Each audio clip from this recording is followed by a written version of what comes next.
नमस्कार। हिंदी आपके द्वार पर सुरेखा बख्शी के साथ चैनल में आप विद्यार्थियों का हार्दिक अभिनंदन।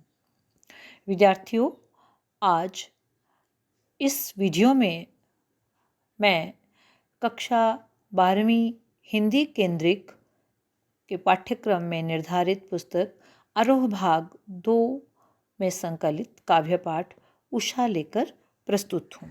उषा कविता के रचयिता श्री शमशेर बहादुर सिंह आधुनिक हिंदी काव्य साहित्य में प्रयोगवादी काव्यधारा के समर्थ व सक्षम हस्ताक्षर के रूप में अपनी एक अलग छवि रखते हैं। विद्यार्थियों, प्रयोगवादी कविता का आरंभ सन 1943 से माना जाता है। शिल्प संबंधी बहुत से परिवर्तन इस काव्यधारा में संभव हुए। नए बिंब, नए प्रतीक, नए उपमान कविता के उपकरण बने। यहाँ तक कि पुराने उपमानों में भी नए अर्थ की चमक भरने का प्रयास प्रयोक्ता कवियों ने किया। अपना आस पड़ोस कविता का हिस्सा बना। प्रकृति में होने वाला परिवर्तन मानवीय जीवन चित्र बनकर अभिव्यक्त हुआ। शमशेर बहादुर सिंह जी की जीवन परिचय के बारे में यदि हम बात करें तो उनका जन्म 1911 में देहरादून उत्तरांचल में हुआ। आरंभिक शिक्षा देहरादून में ही हुई। सन 1933 में उन्होंने बीए की डिग्री प्राप्त की और सन 1938 में इलाहाबाद विश्वविद्यालय से एमए की डिग्री हासिल की। चित्रकला में उन्होंने विशेष प्रशिक्षण प्राप्त किया। सन 1939 में रूपाभ पत्रिका के सहायक संपादक के रूप में भी कार्य किया। कहानी, नया साहित्य, कम्यून, माया, नयापथ, मनोहर कहानियाँ इत्यादि कई पत्र पत्रिकाओं में संपादन सहयोग भी किया। 1965 से 1977 में विश्वविद्यालय अनुदान आयोग की ओर से प्रकाशित उर्दू हिंदी कोश का संपादन किया।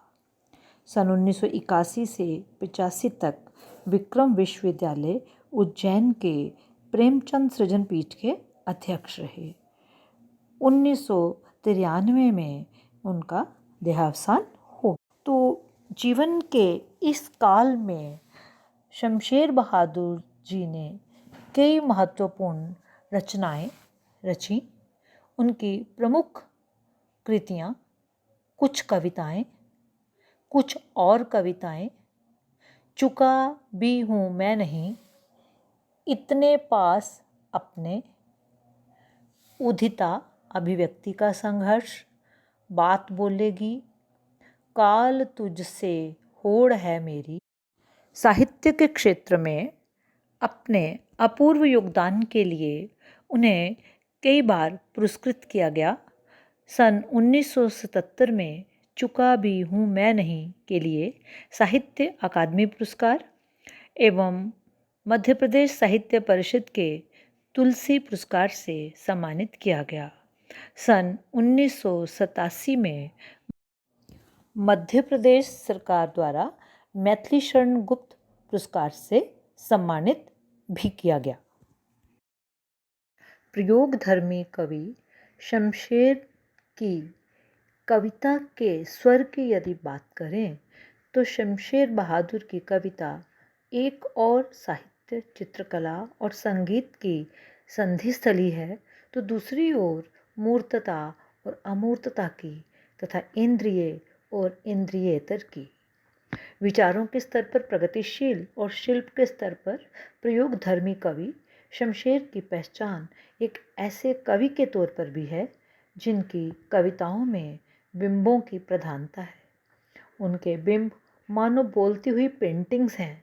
बिंबों का इतना रचनात्मक प्रयोग हिंदी में शायद ही किसी ने किया। वे चित्रकला में भी रमते रहे और इसी कारण से चित्रकला और लेखन कला के अंतर को वो मिटाते रहे हैं। उनकी बिंब धर्मिता शब्दों के रंग, रेखा और कूची की अद्भुत कशीदाकारी का मादा रखती है। प्रस्तुत कविता की भावभूमि की यदि बात करें तो उषा कविता प्रातःकाल सूर्य के उदित होने से ठीक पहले के दृश्यों का क्रमिक परिवर्तन इस प्रकार प्रस्तुत करती है जैसे एक वृत्त चित्र हमारे सामने दर्शाया जा रहा हो। यह कविता प्रकृति की गति को शब्दों और कविता के शिल्प में बांधने वाली अद्भुत जादूगरनी की तरह दृश्यों पर दृश्य जड़ती जाती है। यहाँ पर सूर्योदय गांव के परिवेश से जुड़ता है और ग्रामीण पहचानों में प्रतिबिंबित होता है, जैसे चौका, सिल और सलेट। उषा कविता में भोरकालीन सौंदर्य के रंग रूप और वातावरण का सूक्ष्म चित्रण किया गया है। भोर से भी पहले आकाश का रंग ऐसा गहरा नीला होता है मानो कोई शंख हो। थोड़ी देर बाद उसमें नमी इस तरह साकार हो जाती है कि वह राख से लिपे हुए चौके सा प्रतीत होता है। कुछ देर बाद सूरज की लाली उसमें ऐसे मिल जाती है कि वातावरण लाल केसर से धुली काली सिल जैसा जान पड़ता है, या यूँ लगता है मानो काली सलेट पर किसी ने लाल खड़िया चाक मल दी हो। और कुछ देर बाद सूरज का प्रकाश प्रकट हो जाता है, तब आकाश में उगती हुई श्वेतता यूँ लगती है मानो नीले जल में किसी की गोरी देह झिलमिला रही हो। सूर्योदय होने पर उषा का सारा सौंदर्य समाप्त हो जाता है।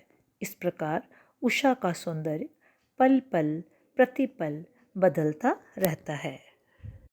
अब हम इस पृष्ठभूमि के आलोक में कविता का रसास्वादन करेंगे और ये अनुभव करेंगे कि रंगधर्मी बिंबधर्मी कवि शमशेर बहादुर सिंह ने किस प्रकार अपनी साहित्यिक शिल्प कला को हमारे सामने रखने का प्रयास किया है।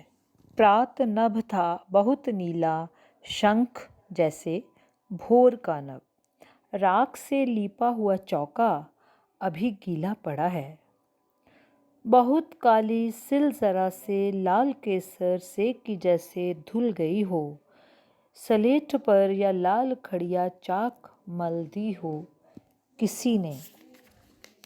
नील जल में या किसी की गौर झिलमिल देह जैसे हिल रही हो, और जादू टूटता है इस उषा का अब सूर्योदय हो रहा है। अब कविता में वर्णित पहले दृश्य का हम वर्णन करेंगे, भाव ग्रहण करेंगे, काव्य सौंदर्य करेंगे। प्रात नभ था बहुत नीला, शंख जैसे भोर का नभ, राख से लीपा हुआ चौका अभी गीला पड़ा है। इन काव्य पंक्तियों के माध्यम से कवि ने हमें ये बताना चाहा है कि सूर्योदय से पहले जो समय होता है वो रात्रि की समाप्ति का समय होता है और दिन के उदय होने का समय होता है। तो आसमान में पहले तो गहरा नीला रंग दिखाई देता है, तो कवि ने उसकी तुलना शंख की है, शंख जैसे उसे माना है, उसकी उपमा शंख के साथ की है। और फिर अगले ही क्षण कवि को वो आसमान राख से लिपे हुए ऐसे चौके के समान प्रतीत होता है जो कुछ ही देर पहले लिपा गया हो और अभी गीला पड़ा हो।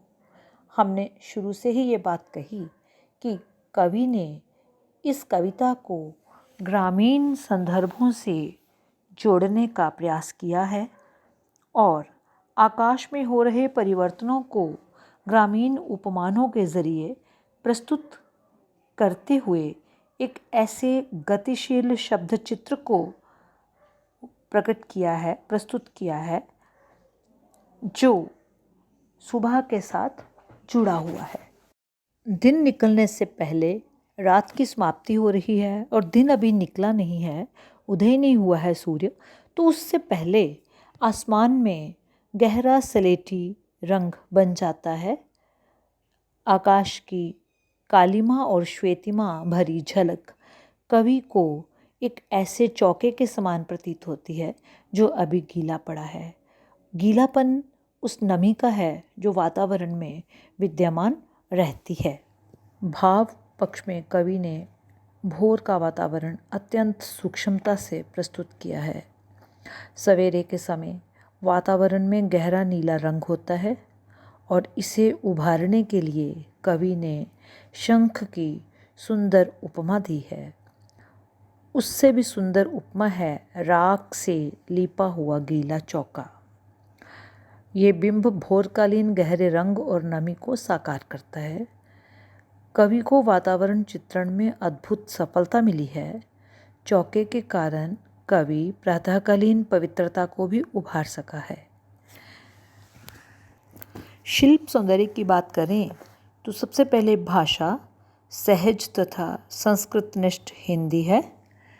नभ, भौर ये सब संस्कृत भाषा के शब्द हैं। बिंबात्मक भाषा में रचित इस कविता में मुक्त छंद का सुंदर प्रयोग हुआ है।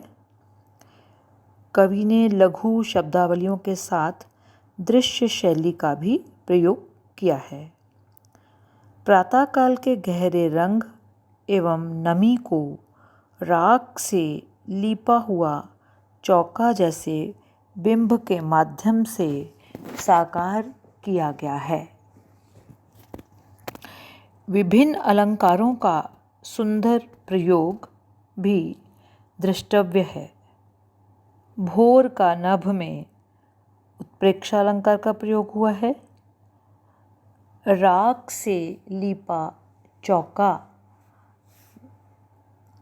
और शंख जैसे में उपमा अलंकार है। कवि ने नवीन उपमानों का सुंदर प्रयोग किया है और वर्णन में चित्रात्मकता का गुण है। कोष्ठकों का प्रयोग करके कवि ने नवीन शैली को बहुत ही सुंदरता से अपनाया है। राख से लीपे चौके का जो गीलापन है उसकी ओर ध्यान दिलाने के लिए, वातावरण की नमी को दर्शाने के लिए उन्हें कोष्ठकों में रखा गया है।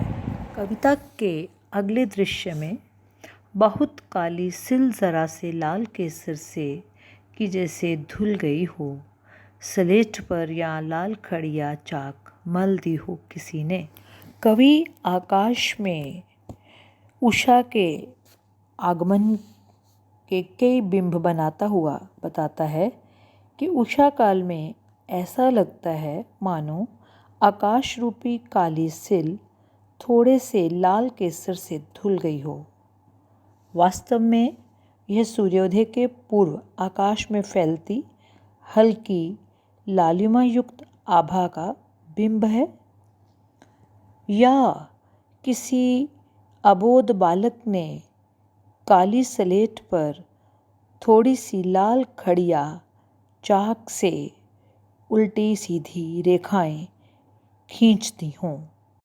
यहाँ अंधेरा काली सिल जैसा प्रतीत होता है और सूरज की लाली केसर के समान। वातावरण ऐसा जान पड़ता है मानो किसी ने काली स्लेट पर लाल खड़िया चाक मल दी हो।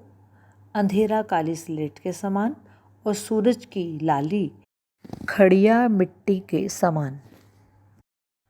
काव्य सौंदर्य की दृष्टि से ये बहुत ही अद्भुत अभिव्यक्ति है, अपूर्व अभिव्यक्ति है।